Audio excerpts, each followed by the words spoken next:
असल बात यह है कि जब पूर्ण रूपेण ईश्वर पर आस्था हो जाए और मरणोपरांत आने वाले जीवन पर अधिक विश्वास हो जाए तो फिर दुनिया की सारी तकलीफें जो है इंसान जो है झेल लेता है। क्योंकि जो कुछ ये जीवन है इसमें जो कुछ दिखाई दे रहा है ये सब आर्टिफिशियल है। असल में इस्लाम के नुक्ते नजरिए से असल जिंदगी जो शुरू होगी तो मरने के बाद शुरू होगी। और वहाँ पर जिन लोगों ने ईश्वर के भेजे हुए दूतों के संदेश के तहत अपना जीवन यापन किया होगा, जीवन के प्रत्येक क्षेत्र में, चाहे उनका एकल जीवन हो, चाहे सामूहिक हो, आर्थिक हो, सामाजिक हो, राजनीतिक हो, अगर उनके बताए हुए आदेशों के अनुसार जीवन यापन किया होगा तो ऐसे लोगों को ईश्वर जो है प्रसन्न होकर जन्नत प्रदान करेगा। आज आप ईद से फॉलो रखे हो, इसमें मुख्य अतिथि वगैरह? हाँ, मुख्य अतिथि जमात इस्लामी हिंद के सेक्रेटरी मोहम्मद अहमद साहब हैं और साथ ही अन्य धर्मों के जो जिम्मेदार आए हैं, ईसाई धर्म के और वगैरह वगैरह जो है हिंदू धर्म के, और ये जो आए हैं ये प्रेस क्लब के अध्यक्ष है, ये सभी लोग इसमें शामिल हुए हैं। क्योंकि ईद मिलन का जो प्रोग्राम होता है, महीने भर जो हम लोग जद्दोजहद करते हैं ईश्वर के नाम पर, उसकी खुशी में मनाया जाता है कि हमारा पूरा जीवन एक महीने का इस तरह गुजरा। ये प्रशिक्षण कोर्स है।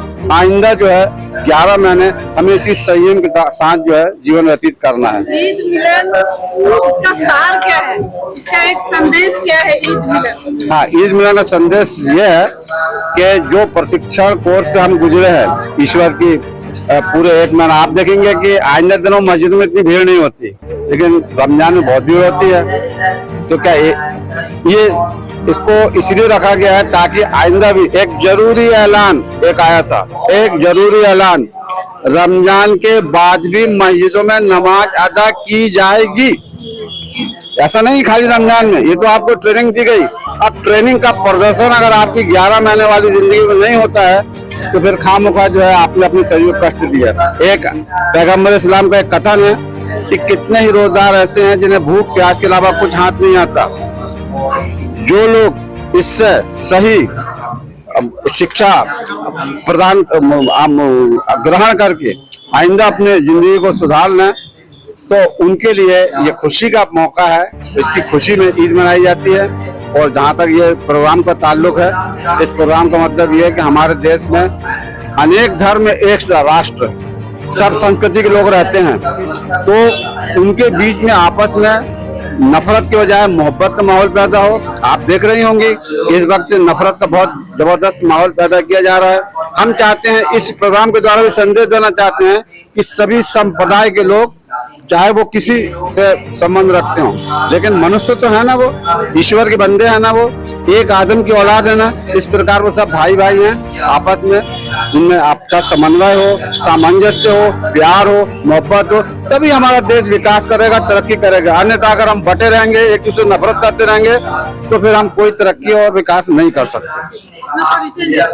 मेरा नाम मुबीन खान है, मैं जमात और हमारी ईद की खुशियों को आपस में बांटे। असल में आज का कार्यक्रम भी हम इसलिए रखे हैं कि ये ईद सिर्फ हम एक कम्युनिटी मुसलमानों के लिए नहीं है, बल्कि सभी धर्मों के आपस में मिल बांट कर इसको मनाने के लिए रखी गई, ताकि आपसी भाईचारा बने रहे, एक दूसरे के साथ प्रेम रहे और समाज में अच्छे माहौल पैदा हो, आपस में नफरत माहौल दूर हो, बल्कि आपसी मिलजुल कर।